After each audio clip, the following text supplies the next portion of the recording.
In today's video, we're going to be taking a look at the Singapore Airlines economy class product from Melbourne Tullamarine International Airport all the way to Singapore Changi Airport. We're going to be taking a comprehensive look at the product, services, in-flight catering, and interestingly, whether the 777-300ER is still the competitive powerhouse it used to be.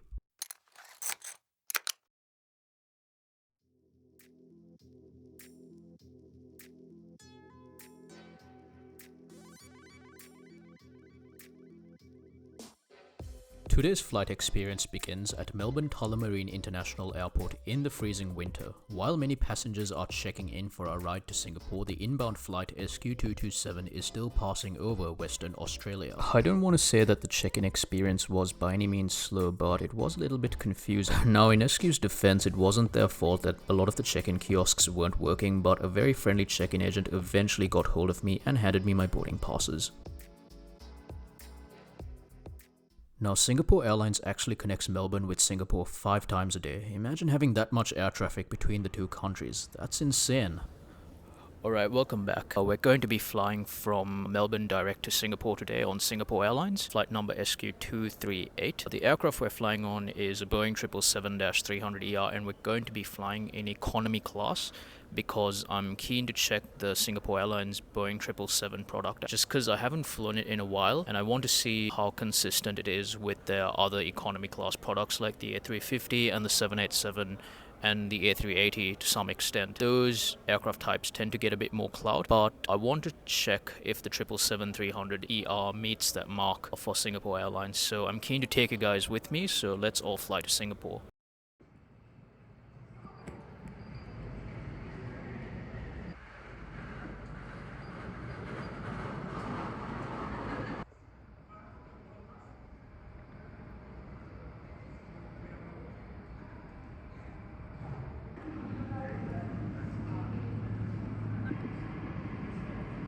Alright, so here comes the inbound flight, arriving as SQ227 from its red-eye from Singapore. While the 777-300ER serves Melbourne twice a day, it also gets deployed to London, Seoul, Paris and Tokyo. Between the inbound and the outbound, the plane is catered to, cleaned, and because the incoming crew get released from their work, the plane actually stays at the bay that it pulls into. A new crew will then board the flight and take it back to Singapore. Unlike Qantas, Singapore Airlines crew only have one base, and that's Changi Airport, so their work will always begin and end at this port with the possibility of a layover in between.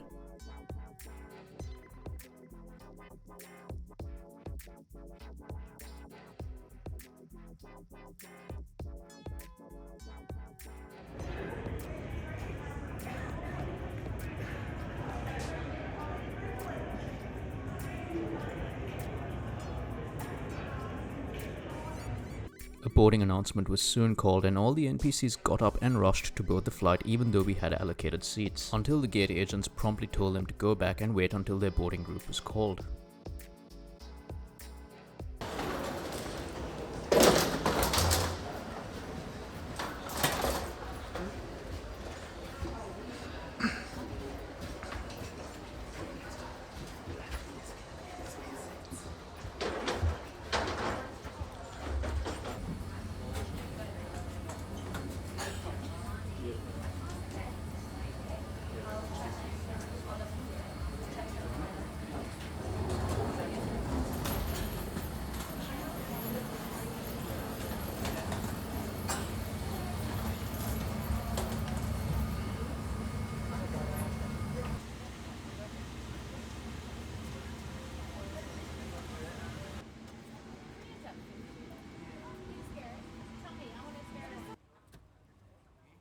Welcome aboard the Singapore Airlines 777-300ER economy class cabin. Now, this product first featured in 2015 and at the time was considered to be the peak for the industry. The first thing you notice is that the cabin is laid out in a 333 configuration. Each seat features an adjustable headrest and an adjustable armrest for passengers requiring mobility access. 41 Alpha features extensive legroom, but this is reduced from rows 42 onwards. However, the general seat pitch is 32 inches and a width of 19 inches. One of the very sleek features of Singapore Airlines is the availability of hot towels even in economy class, and these hot towels are piping hot, mind you. They initially removed this service during COVID, but they brought it back towards the end of 2023. The Singapore Airlines safety video features an actual member of their cabin crew known as the Singapore Girl explaining the safety features of the aircraft while simultaneously taking the views on a virtual tour of Singapore's iconic landmarks. The two things that appeal to me most about this video is the classical music accompaniment, which I think the airline could make a bank off if they released this as a downloadable soundtrack. I also like the fact that there's a sign language demonstration that accompanies the video throughout. I've never seen this concept in Australia and I think it's pretty cool.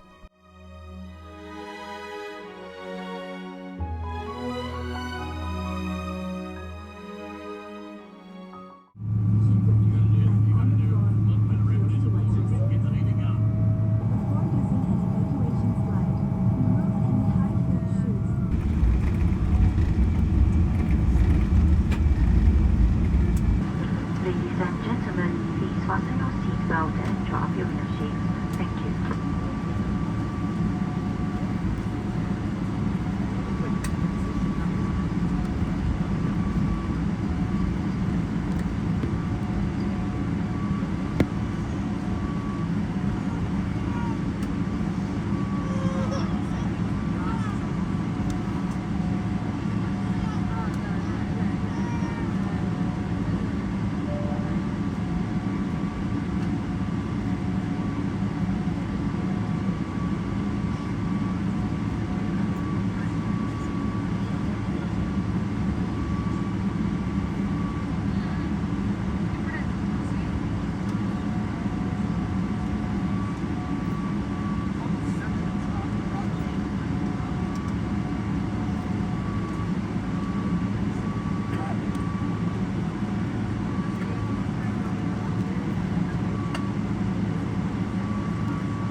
Now that we're airborne, let's delve into the Chris World entertainment system. You've got the digital content portal secured with a range of TV shows and music that is controllable from the remote in your seat. Now the complimentary Wi-Fi is available to anyone that has a Chris Flyer account, and if you don't have one, just sign up. It's absolutely free of charge.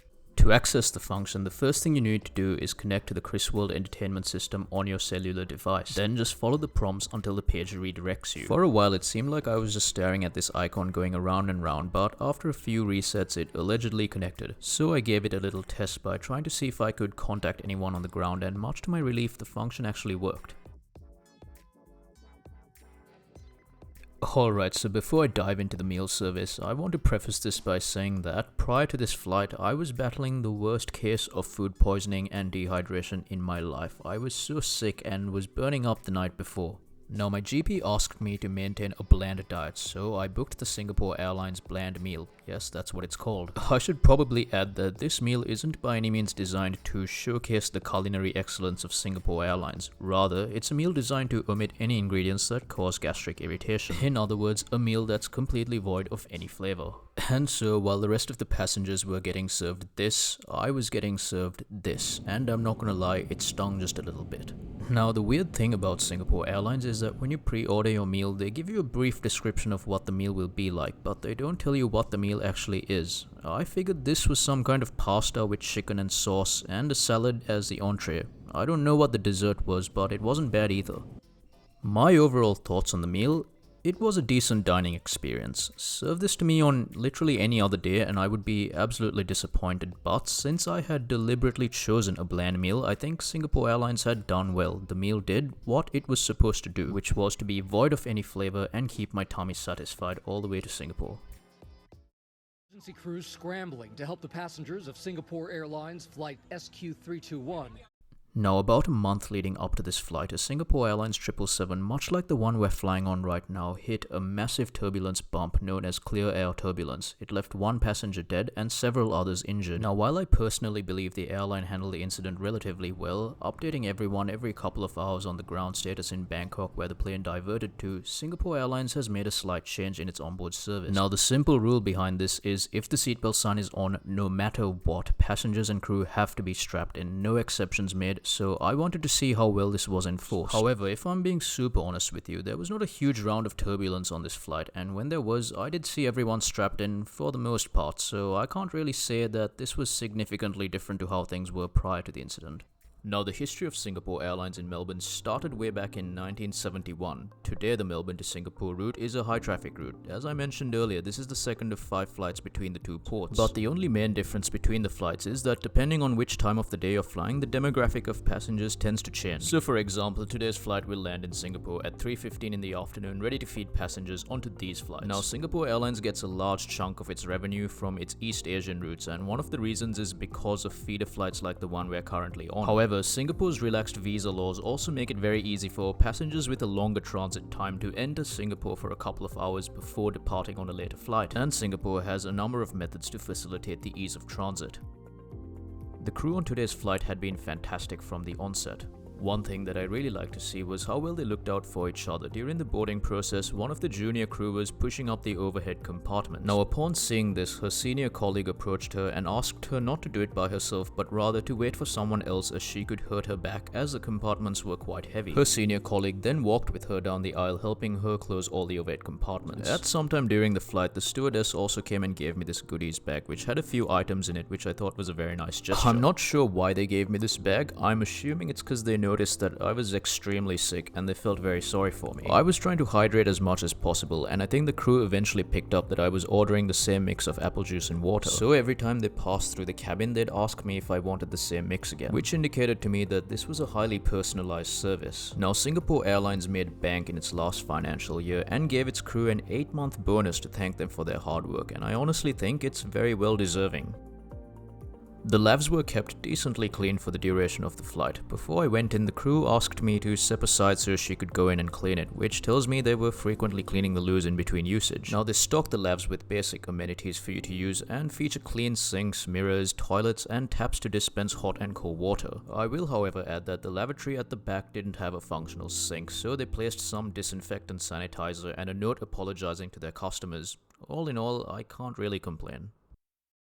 As the flight made good progress due to some strong tailwinds, we were looking at getting into Singapore about 45 minutes ahead of our schedule. A crew member came up to me and said, "Excuse me, Mr. Bartlett, your bland refreshment, sir," and placed the tray down on my table. Once again, this was a bland meal that I had deliberately selected to keep my symptoms at bay. Honestly, I have no idea what this meal was. If I could find a meal that tasted like chunks of nothing, this meal would probably fit that description. Compared to my lunch, which at least had some sauces, dressings, and general substance, this meal took the term bland to an all-new level. Again, I'm not complaining because this was exactly what I had requested for. So was I happy with the refreshment? Today I was, but on any other day, probably not. Also, more than anything, I'm just glad that Singapore Airlines had the option for me to choose a bland meal. If not, I would have been in some very serious trouble for this flight. Now, just for your information, this menu is what you could normally expect to be served on the refreshment service of this flight in economy class. flight with us so far. We are just about 40 minutes away from Singapore, and we will be commencing our descent into Singapore Changi Airport very shortly. There is a time difference of 2 hours between Sydney and Singapore. The local time now in Singapore is 1:50 p.m. on a Monday afternoon. Based on current estimates, we are expecting to land ahead of schedule at approximately 2:30 p.m. and thereafter have you disembarked at Terminal 3. The weather over the airport is reported to be partially cloudy with a temperature of 32 degrees Celsius. On behalf of Singapore Airlines and the crew, I thank you for choosing to fly with us. It's been a pleasure to have you on board, and we hope to see you again soon.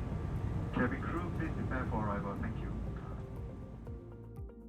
With our flight coming to an end, I can't speak highly enough of the economy class product. With an excellent selection of meals to cater for just about every dietary preference, a fantastic team of courteous cabin crew, and an up-to-date in-flight entertainment system, there is very little to fault with this product. However, even though the main cabin didn't really show signs of aging, the state in which I found one of the lavs in and the fact that another lav was completely out of order made me wonder, are these Boeing 777s finally starting to show their age? Furthermore, Singapore Airlines being the more expensive option of the airlines that run this sector, it might be a deterrent for some, but if that's really the case, you could try Singapore Airlines low-cost alternative Scoot. Now, if you head down to the description of this video, you will have access to any and all information that pertains to this flight, including how much I paid for this ticket. And while you're checking those details out, subscribe and hit the bell button icon to never miss another upload. Detailed and comprehensive airline reviews are at the forefront of my work, and I make every effort to deliver these videos in a timely and accurate way. Also, here's a reminder that all my travel is 100%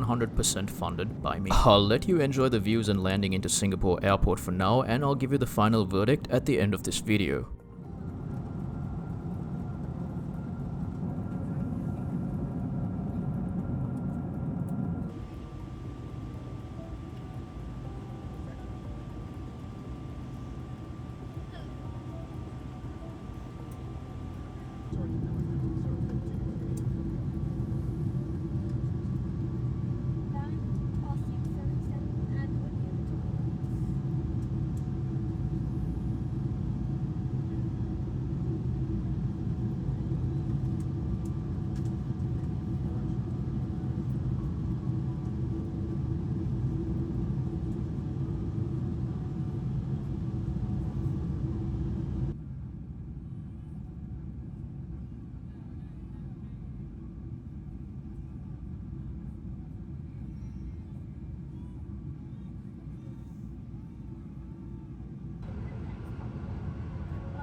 Singaporeans and residents of Singapore, a warm welcome home.